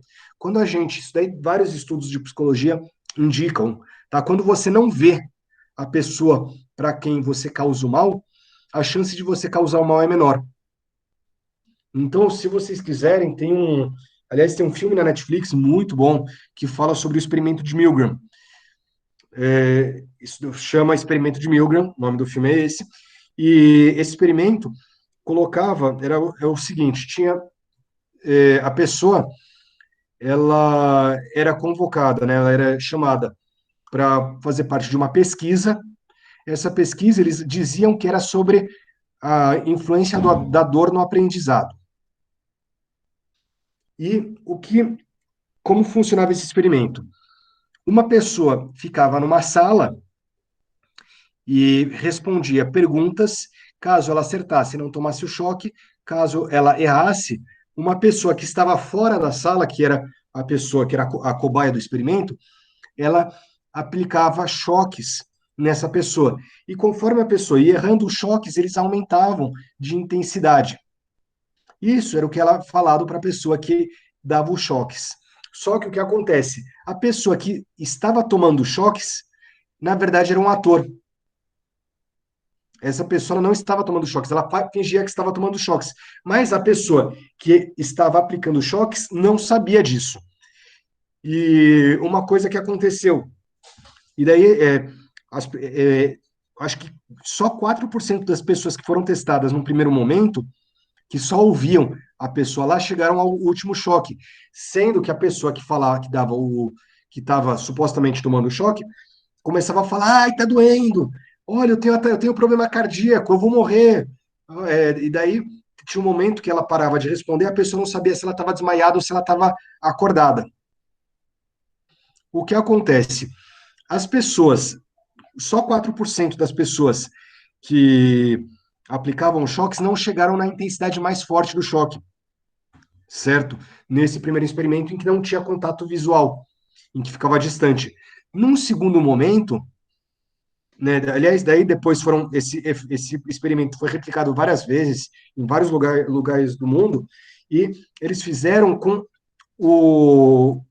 a pessoa que dava choque olhando a pessoa que tomava choque. Obviamente, a pessoa que dava o choque não sabia que era um ator que estava interpretando, mas com o contato visual. E o efeito foi que poucas pessoas chegaram ao último choque. Muitas dessas pessoas não chegaram até os finalmente. Por quê? Porque eles humanizavam aquela pessoa. Existem diversos experimentos dentro da psicologia que demonstram que quando você vê a pessoa, quando você sabe quem é aquela pessoa, quando você personifica, vê um rosto, né, vê uma expressão, vê quem é aquela pessoa, a chance de você fazer algo que a prejudique, sendo justo ou injusto, prejudica essa pessoa, reduz, certo? Então as pessoas acabam não impondo um mal, muitas vezes porque elas veem a pessoa. E na audiência de custódia, o juiz ele vê que tem uma pessoa por trás, que existe uma história, existe um ser humano. E daí, principalmente quando se trata de uma pessoa primária de bons antecedentes, a chance de aplicar uma medida cautelar acaba sendo reduzida. Porque uma pessoa que é primária, tem bons antecedentes e está lá personificada, né, mostrando, muitas vezes, inclusive, cara de arrependimento, a chance dela ficar presa é menor. Entenderam? Isso daí tem alguns estudos bem interessantes de como a audiência de custódia mudou mudou a quantidade de pessoas que eram levadas à prisão, né, principalmente o percentual de pessoas que eram levadas à prisão depois da implementação da audiência de custódia, isso no Brasil todo, tá certo? Em São Paulo teve um resultado muito interessante, na Bahia não mudou tanto, na Bahia se respeitava muito mais a lei do que em São Paulo. Pessoal, mais alguma pergunta aqui antes da gente entrar na peça em si?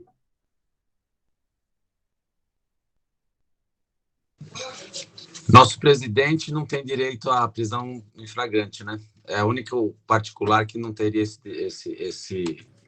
esse mal, né? O presidente da República. Eu acho que o presidente da República não, mesmo prisão em flagrante, eu acho que...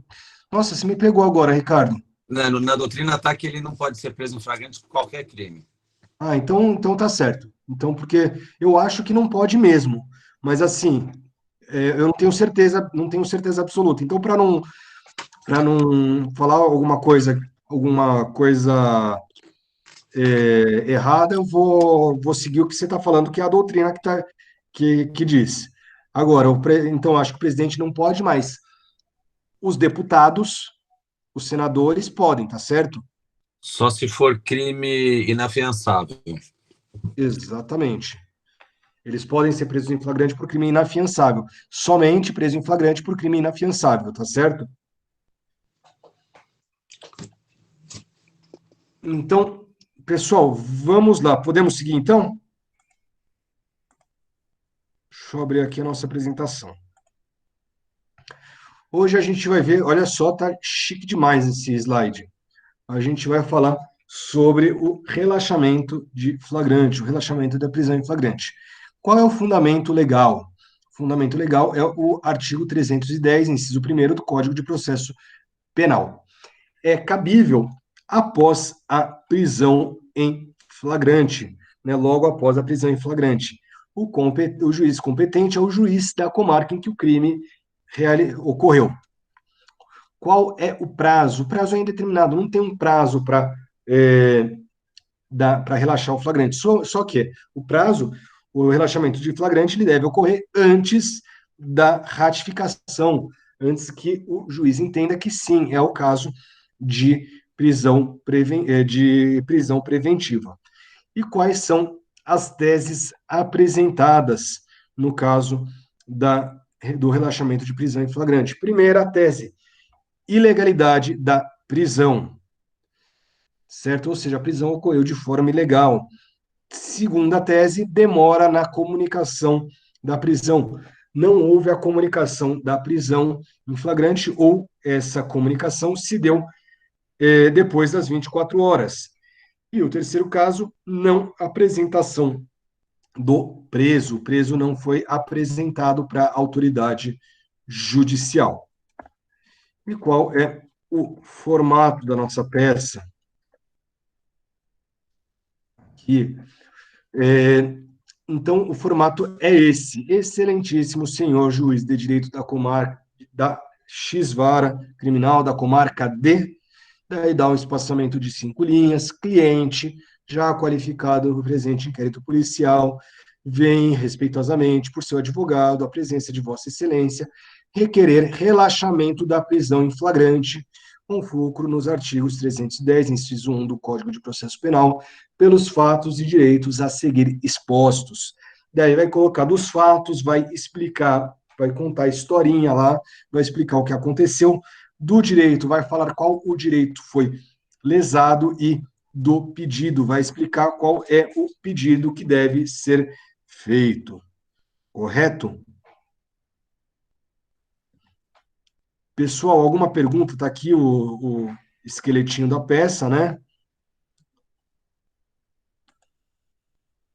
Alguma pergunta? Vocês têm alguma dúvida sobre a nossa peça?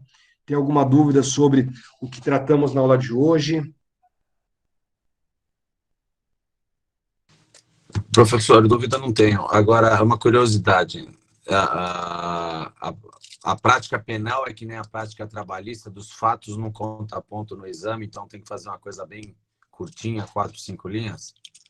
Sim, eu recomendo fazer a coisa bem curtinha nos fatos, porque o examinador, ele não quer saber o que se você conta a história direitinho ou não. Ele quer saber se você relaciona fato ao direito, certo? O que conta realmente é o do direito. Então, o que eu recomendo que vocês façam? Algo bem simplesinho. E outra coisa, se vocês forem começar a florear demais nos fatos, certo? O que vai acontecer? Vocês podem colocar informação que não está no enunciado, e daí tem a prova anulada. Então, o objetivo é que vocês façam um resumo do que está lá no enunciado. Resuminho, ou transcrevam algo, ou coloquem nas palavras de vocês o que está no enunciado e coloquem o do direito. O que é importante é o do direito, não é o dos fatos. O examinador, muitas vezes, ele passa batido pelos fatos. E vai colocar ele vai só olhar o do direito, tá certo? Obviamente, outras coisas, o que o examinador olha? O endereçamento, a fundamentação legal, vai ver se os requisitos formais estão ok, por exemplo, local, data e assinatura, vai verificar se a peça é a peça correta, se as teses estão embasadas nos dispositivos legais corretos, tá certo? Então, é isso que ele vai olhar. E se os pedidos e o direito tem relação um com o outro. É uma das partes mais importantes, muitas vezes o pessoal erra nisso, não faz a correspondência do direito com os pedidos.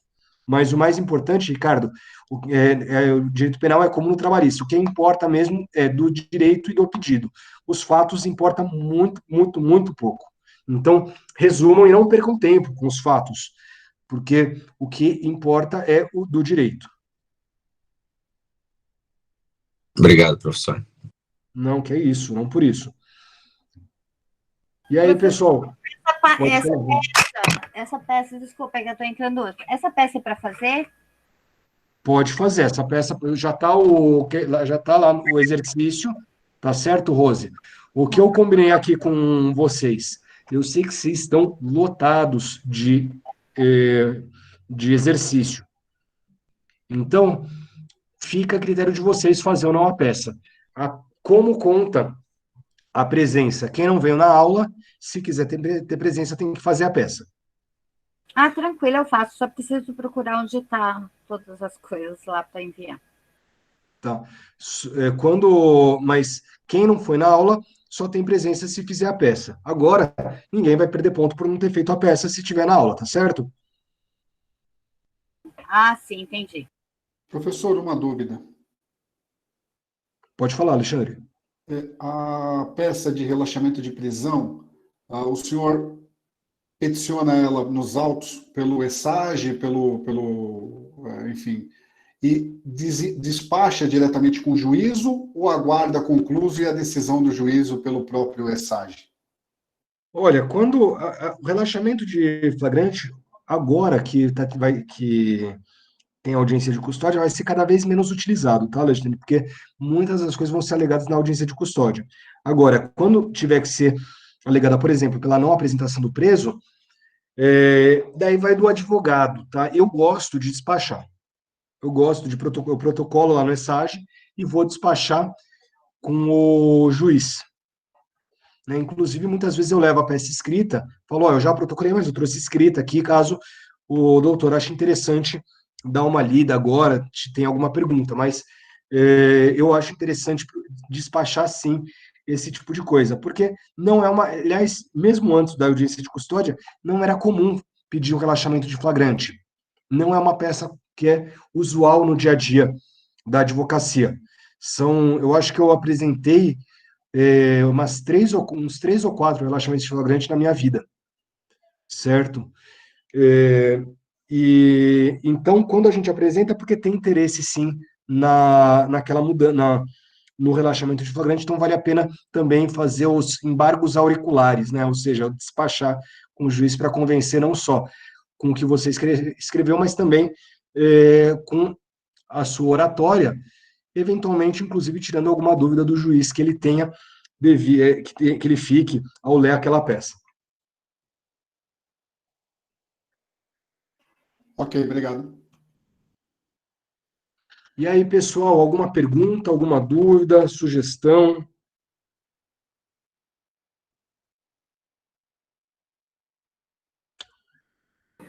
Rose, a Heloísa está perguntando aqui se você é aluna nova. Você entrou agora no curso? Ah, legal. Posso falar com ela, professor? Pode, claro.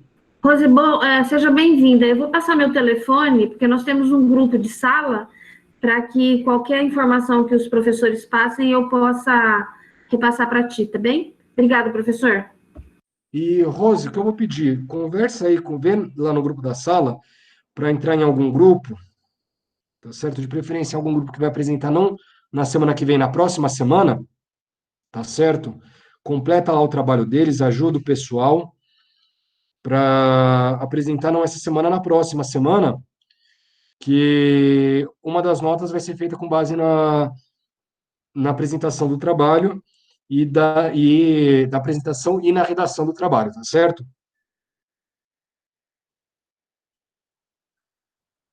Ok? Eu acho que está desligado o microfone, Rose. As atividades que já passaram, que inspiraram as datas, e a gente precisa ver como faz para entregar. Está aberto. Está aberto lá no AVA, eu não tiro a atividade do ar. Então, Rose, já que, como você entrou ontem, eu vou pedir para você fazer as peças anteriores, tá certo? Parei. Tá certo? Tem as aulas, pode assistir lá, as aulas estão gravadas, já estão no YouTube. Pode procurar tanto no AVA quanto no meu canal do YouTube. Eu vou até colocar aqui, deixa eu compartilhar o primeiro slide. Ô, professor, eu já tive aula de peça. Essa peça mesmo aqui, ó, de prisão em flagrante, eu já tive no nono semestre. Sério? Quais as peças? As suas? A gente vai... São todas as peças de penal. Eu fiz, acho que umas 5 peças. Foi com o professor Rogério. Com qual professor? O Rogério. Eu acho que a grade era diferente. Eu acho que vocês tinham 2 semestres de prática, né? Antes. Eu fiz um. Eu só fiz um. Eu preciso dar uma olhada o que está repetindo aqui, porque isso aqui eu já vi. De ontem. Recursos, apelação, recurso de sentido estrito, apelação, embargos de declaração, embargos infringentes, apelação do júri. Essa daqui eu lembro que eu fiz, que deu um trabalho, a gente teve que fundamentar bem. Tá, não, então o que acontece? A gente vai entrar depois a gente vai entrar nos recursos depois, tá certo? Tá bom, tá certo. Obrigada. Mas daí a gente vai conversando. Beleza, Rose? Então, eu acho que era isso que eu tinha para dizer. Se alguém tiver mais alguma pergunta, eu estou à disposição de vocês, tá certo? Rose, professor, desculpa. Só deixa eu colocar aqui os meus contatos para a Rose também, se ela precisar. Tá aqui, Rose, nos meus contatos, esse número também é WhatsApp. Se quiser também, se precisar também, se quiser seguir nas redes sociais, também estou por lá, no Instagram e no Facebook. E os contatos são esses. Se precisar de alguma coisa, eu estou à disposição, tá, Rose? É o Ricardo que ia falar? Quem que falou? Professor. Oi, Nelson. Esses trabalhos, a apresentação, eles têm uma data definida já ou não? Eu não tinha falado com vocês semana passada, que seria na semana que vem e na outra? Dia 24, Nelson. Oi? Dia 17 e dia 24. Os 4 primeiros grupos vai ser no dia 17 e os outros 4 no dia 24. O Nelson, qual é o número do nosso grupo? É o 5 ou 6? O nosso é sobre competência. Não, mas o número do grupo. Não sei, vou atrás de ver no material, hein? Tá bom, obrigado. Obrigado, professor. Que é isso, daí então, e a entrega dos trabalhos podem me entregar todos no dia 24, tá? Não precisa entregar, mesmo quem for apresentar no dia 17, não precisa apresentar dia 24, no dia 17, pode apresentar dia 24, me mandar o trabalho dia 24. Obviamente, se quiser mandar dia 17, não tem problema nenhum. Professor, e o envio será por e-mail, certo? Ou tem que juntar lá no AVA? Manda por e-mail para mim, fica mais... Aliás, não, eu vou colocar para juntar no AVA, porque daí eu vou colocar o trabalhinho lá, tá certo?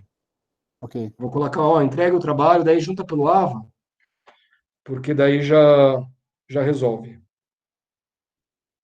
Beleza? Maravilha, professor. Vamos lá que o Palmeiras está jogando, hein? Palmeiras está jogando? Quanto está o jogo? Eu vou olhar agora aqui que eu estava assistindo a sua aula, que é importantíssima para a minha carreira de porta de cadeia, mas eu vou buscar na internet.